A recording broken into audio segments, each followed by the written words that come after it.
Welcome to KOIN Conversations. I'm Chief Meteorologist Josh Cozart, and I'm in Boring, Oregon, but the location behind me is anything but boring. It's the North American Bigfoot Center, where I get the opportunity to speak with owner and curator of the museum, Cliff Barackman. Here's a look at our conversation. I'm Cliff Barackman. I'm the owner and curator of the North American Bigfoot Center in Boring, Oregon. And there's nothing boring about your location here. Tell me, how did you get involved in the world of Bigfoot? Well, I've always been kind of odd. I'm an eccentric person, to say the least. And even when I was a little boy, I grew up in the 1970s, and that was the time of the wonderful schlockumentary, you know, like In Search of and Mysterious Monsters and those sort of things. And at the time, Bigfoot was just a monster to me. And as most little boys, they like monsters, right? Most probably little girls too. I loved monsters. And at the time, Bigfoot was just one of those. But, and I've always kind of kept eccentric interests as a young boy growing into a man. But when I was in college, that's where everything changed for me, because I had a few-hour break between classes. And so I would go into the college library and basically pull books off of the shelves and subjects I was interested in, which is mostly science stuff. And one day in the anthropology section, I stumbled across a couple books that were, compilations of scholarly articles written by anthropologists on Sasquatches. A lot of them were talking about the native culture, for example, like how native people in British Columbia are describing the same morphological features and like in anatomy as the native people in Florida. You know, like, well, that seems unusual if this is all made up, right? And then I started reading about the physical anthropology that was being done by Dr. Grover Krantz, for example, about how Sasquatch feet, you know, they kind of look like human feet, I guess, but when you really get down to the nitty-gritty, they're not at all like human feet. And the differences that can be found between human and Sasquatch feet happen to be, coincidentally, the exact necessary biomechanical redesigns of the foot to carry a mass of their size. And then I realized, wait a minute, this is far too weird for this to be all made up. Why is it that this is aligning with what should be there? You know, the research done by anthropologists is predicting what should be there, and it turns out it actually works out. Then I realized these things might be real.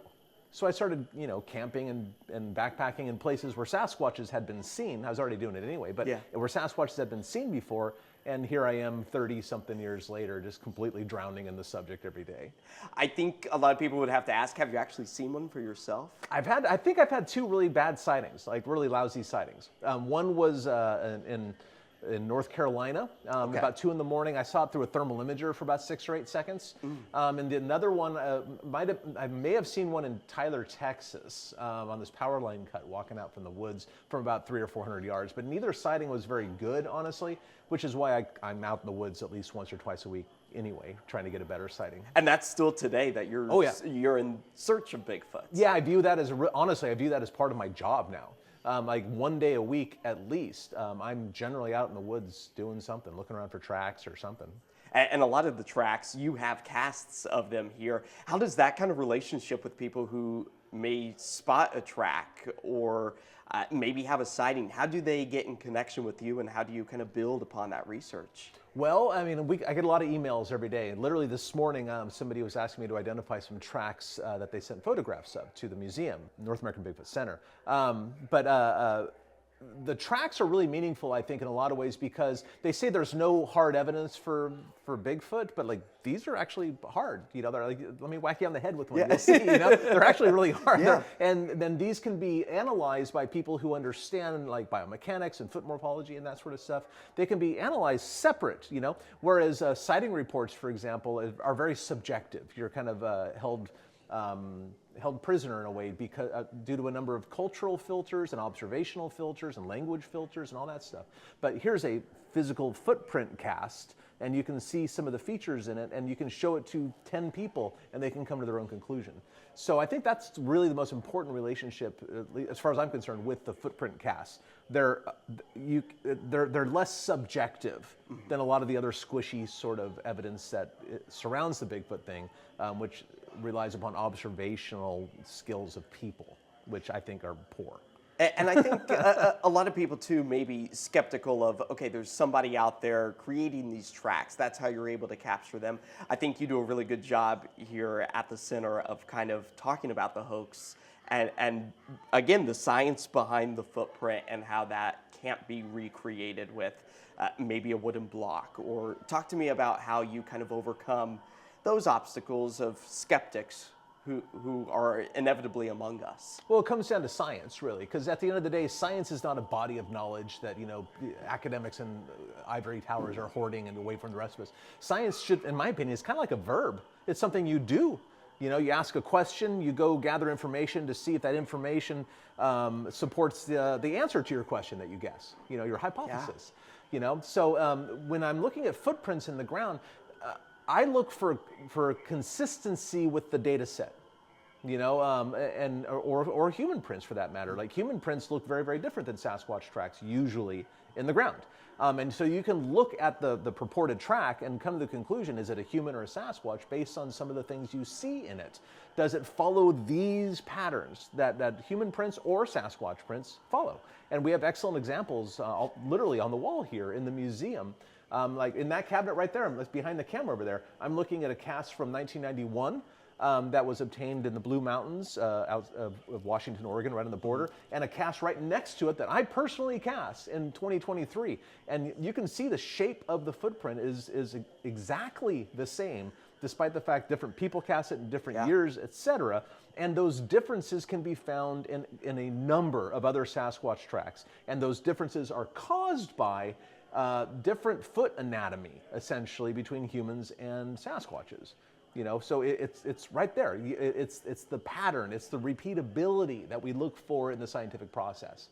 And this isn't something that just has come across, say, the 70s or so. This has been reported for how long? Have you been able to date back sightings of Bigfoot, Sasquatch? Well, if you talk to the indigenous community here in North America, not Canada and of course the United States and even Mexico, these stories go back before white contact. Before white contact. They didn't call them Sasquatches, although the word Sasquatch itself is like an Englished version of a local name up in British Columbia, and I think the Coast Salish dialect, I guess. Okay. But virtually all, I'll even go on a limb and say all native people in North America that live in suitable habitat have stories about these creatures, these animals, these things, whatever, Sasquatches, whatever they are, that predate white contact. So it's kind of like asking, well, when did black bears start? When did moose start? Well, they've always been here, just like Sasquatches. And I think that it's really fascinating too to kind of see all of the different terms of different areas across the globe of where their names stem from: Bigfoot, Sasquatch, Yeti. I know that you are this falls in the realm of cryptids.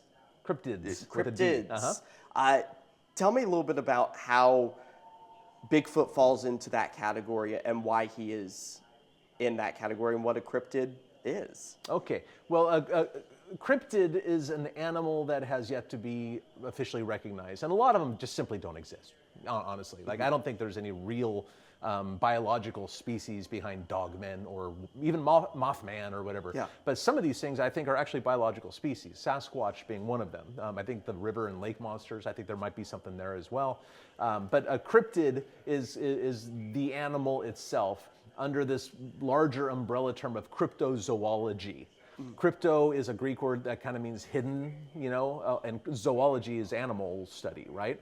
So hidden animal study, animals that are yet to be discovered. So when there's an expedition to, say, the Amazon, and they catalog a new species of bird or amphibian or something like that, that's under the umbrella of cryptozoology. And of course, the poster children are, like Sasquatches and Loch Ness and that sort of thing, which, Loch Ness there may be some sort of biological thing behind that. I don't really know. It's not in my lane, so to speak. Yeah. But I'm completely confident Sasquatches are real. And that's given all the evidence that obviously you have been able to curate here at the center.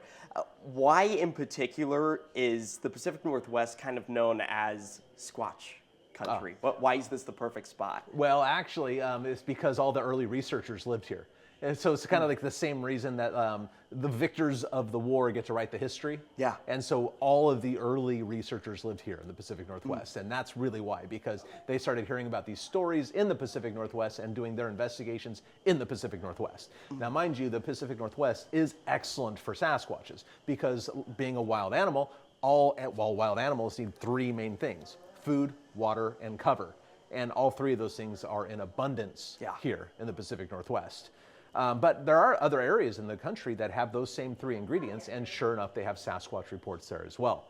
But the thing about Bigfoot reports and research and stuff, not only do you need a Sasquatch in an area, you need a person to see it. That person has to feel comfortable enough to tell somebody, so that the whisper of this encounter between the Sasquatch and the person has to reach the ears of a researcher who's willing to publish it somewhere. So it's like a perfect storm of all these ingredients that go together to make a Sasquatch report public. And that's a kind of a rare circumstance. In fact, I'm willing to bet that I think that on all the online databases and books and whatnot, I think that probably represents less than 1% of the actual encounters that have occurred.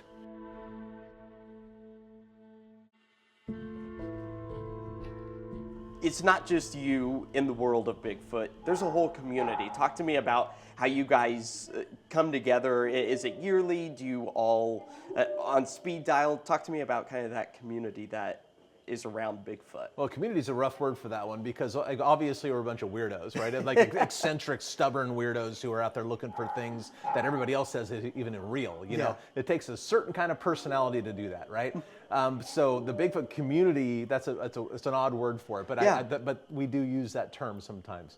And it is a huge variety of thoughts and models and beliefs about these animals. Some people don't think they're animals at all. Some people think that there's this really strong current of paranormal stuff in Bigfoot. Not very many people that think that, but they're very, very loud about it. You know, like a small, loud community gets a lot of attention. And of course, you know how the media is. They love a good story and it's something ridiculous, right? Frankly, Sasquatchers are kind of boring at the end of the day. You know, I think they're cool, but like they're just an animal. They're just a really interesting animal is what they are. But my Bigfoot community is a very, very small circle. Because I have been on television for so long, you know, like with Animal Planet's Finding Bigfoot show, and I do a lot of side gigs and stuff, and I own the museum, and I've got YouTube and all blah, blah, blah, blah, blah. You know, since I am forced to be so present or big, I guess, I prefer to stay very small. So my Bigfoot community it consists of maybe less than a dozen people who I think are doing really, really good work out in the field, who are looking for the same answers that I'm looking for, asking the same questions that I'm asking, really trying to learn about the species. I'm not trying to prove anything. I know they're real, and I don't tend to care what other people think. I'm just trying to learn about what they're doing out there. I want to know what Sasquatches are eating, how their social structure is, like their habitat, their specific range and territory, like those sort of questions, the wildlife biology questions. The scientific root of what's fascinated you. Yeah. This is a personal thing, you know? Yeah. And I don't think I'll ever get all the answers I want, because every time I learn something else, like 5 more questions emerge. I do this for the same reason I go for a walk. I like the journey. It's not about the destination. On a walk, you always end up back home. And on this journey, I'm just enjoying the ride. That's a beautiful way of putting it. And I know there's a lot of fans out there of Finding Bigfoot. Do you still stay with the team? Do you talk with them that was part of the cast? Oh, well, I talk to Bobo almost every week because he and I do a podcast together. It's called Bigfoot and Beyond with Cliff and Bobo. It's a lot of fun. You know, we're 350 or more episodes, I think. And I don't really know actually how many we've done. It's been a long time anyway. But I talk to Matt probably every month, a couple times a month, that sort of thing. And Renee a little bit less, but I keep in contact with all of them. That's very cool. I know that was, for my family, we watched frequently. So we appreciate all of the work and the fun that you guys brought us and so many people here in the Pacific Northwest, that now I feel like this museum as a whole is a good spot for people to spark new interests and ask those questions. And a lot of the answers are right here. Talk to me about how this has all come to be? When did it start, and how can people come see? Well, you see, the North American Bigfoot Center was born, frankly, out of Finding Bigfoot in a way, because Finding Bigfoot, and it's a TV show, right? And TV in itself doesn't go as deep as I felt this subject deserves, you know, because they were just simply not able to. Yeah. And, you know, this story, this beat, that beat, 43 and a half minutes, 1 hour episode, done. And then we're on to a new location. Yeah. But this is a subtle, nuanced, and very deep subject. And I thought that perhaps after the show went off the air, see, I was an elementary school teacher. When I got picked up for the TV show, I was a 5th grade teacher. Oh, that is awesome. Yeah, it was a great job. I loved doing it, of course. And then now, when the show happened, I went ahead and did the show for 9 years, it turns out. During that 9-year period, my credential expired. So I could pay many thousands of dollars to go get my master's and all that sort of stuff and renew my credential, and that would take a lot of time. But I love this subject so much. And a couple of my friends, Lauren Coleman, for example, out in Maine, Dave and Melinda Becerra, they have another Bigfoot museum out in Georgia. They said, Cliff, you have a bunch of Bigfoot stuff. This is a really fun job. Maybe you should consider it. Pacific Northwest doesn't really have one. Yeah. So I thought, well, this is a wonderful educational opportunity. Instead of teaching everything to 10-year-olds, I can teach the one thing I really love to everybody, and I enjoy it. And so that's really how this came about. I wanted to do something appropriate for the subject, because honestly, I don't think that TV does an appropriate job for the subject, and certainly the media doesn't, and the internet doesn't either. Especially as social media, everybody's trying to get attention and clicks and all this sort of stuff.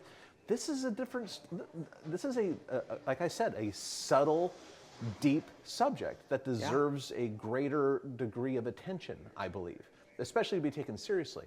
So I wanted to do something appropriate for the subject, and that's what we have here. And how long have you guys been open? We opened up in the fall of 2019, right before COVID shut us down for 4 months, you know, which was awesome.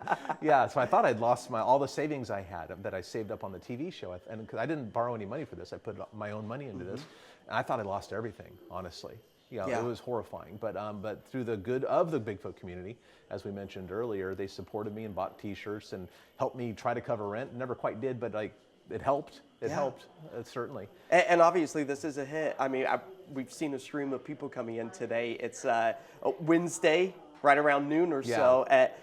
Talk to me about what it's like to see people come in, see that sense of imagination, maybe the questions or the realization come to fruition with people. What does that mean for you to have people enjoy this center? I couldn't be more thankful. You know, to share what I love with everybody else, I simply just could not be more thankful. You know, I get to do this for a living. I get to go to the woods once a week as a job. Yeah. You know, I get to get incoming information and new track finds. And just last week, I did an on-site investigation with 4 young men who saw a Sasquatch up by Vernonia. I went to the site with them and did a recreation.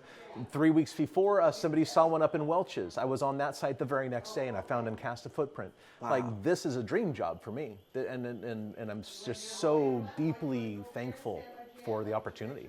I would assume it never gets boring to hear people's encounters. And do they all kind of fall within the same, I guess, spectrum of, okay, yes, this is probably Bigfoot because the height's the same, the footprint's the same? Yeah. For most people's observations of Sasquatches are 2 or 3 seconds as it runs across the road or something like that. And so most of them fall into that category. Now, the interesting thing to me, though, especially local reports, which is what I'm really interested in, is going up and doing the follow-up report there, see if I can find tracks. Because it turns out that Sasquatches, you can identify individual Sasquatches based on their footprints. Wow. You know, and almost so, like a fingerprint. Well, like a fingerprint, or I really liken it to marine biologists who study great white sharks. They identify individual great white sharks by the shape and markings on their fin. The fins, a dorsal fin or whatever that's called. And you can do that with Sasquatches, it turns out. So in one of my research areas, we've been tracking the same 2 or 3 individuals for about 4 years now. We find particularly the smallest ones footprints on this one right here, that actual animal right there. We find it on a pretty regular basis, you know, like 5 or 6, 8 times a year or so. That's pretty good, you know, for Sasquatch stuff, you know. So that's the pleasure to me. I'm learning about my local Bigfoots. Yeah. You know, like in 2023 or 4, there was a sighting up on Sandy Ridge Trailhead. And I went up there. Not far from here. It was like 7 or 8 miles from my door. You know, those are the same Sasquatches I've heard from my own property, right? So I'm interested, okay, was that one in Welch's the same animal? It's not really that far away. It might be the exact same animal. But the footprint I got was not detailed enough to be able to tell, because I got tracks out of both places. That's the real pleasure for me. It's like this puzzle that is going to be never ending. For somebody who might not be fully immersed in the realm of Bigfoot, Sasquatch, but is out on a hike, what are maybe some key things that they should be looking out for that spark your interest in saying, hey, you know, that might be a sign of Bigfoot? What can people kind of keep their eyes open for? Well, and ears. Of course, footprints, I think, are number one, like big human-like footprints, not wearing shoes, obviously, in the mud and whatever else. And of course, you call me, I'll be there that day or the next day, you know, if you find anything like that. Some of the other things, you can hear sounds of, like, they kind of sound like big dudes yelling in the woods, like, but they're not yelling words, like that kind of stuff. And then some interesting tree breaks. We've been finding some tree breaks that I'm confident now are associated with Sasquatches. They've been seen breaking branches and stuff, breaking trees before. Observations have described that. But we're finding these really peculiar ones where the top is broken and kind of twisted around the main trunk, but the lower limbs are turned back upon themselves and stuck in the branches. Interesting. And now I'm confident these are Sasquatch related because of the maybe 15 or so that we've documented, 3 of them have had Sasquatch footprints at the base of the tree. Oh, wow. There's a 1-to-1 correlation, you know, so I think that those are some of the things that people can look for. And you even have a few of the examples here in the center as well for people to kind of be able to put 2 and 2 together. Yeah. So I know on the show you guys did a lot of the Bigfoot calls. You have a giant Bigfoot here in the center as well with a call. What is that type of, I guess, how do you get that type of evidence? Vocalization evidence? Yeah, well, I kind of call that the quick and dirty way to do things. Like it's not the subtle, in-depth, nuanced way that I prefer to do my own research. Because on the show, we were thrust into a situation. We had good intel because Matt Moneymaker's BFRO.net database has like the largest number of reports in the world. He has a nationwide network of researchers. So if we get dropped into Kentucky or so, and we just call, hey, what's been happening. So, and then we'd have to go in and, you know, imagine the pressure. You have to find a Sasquatch on camera.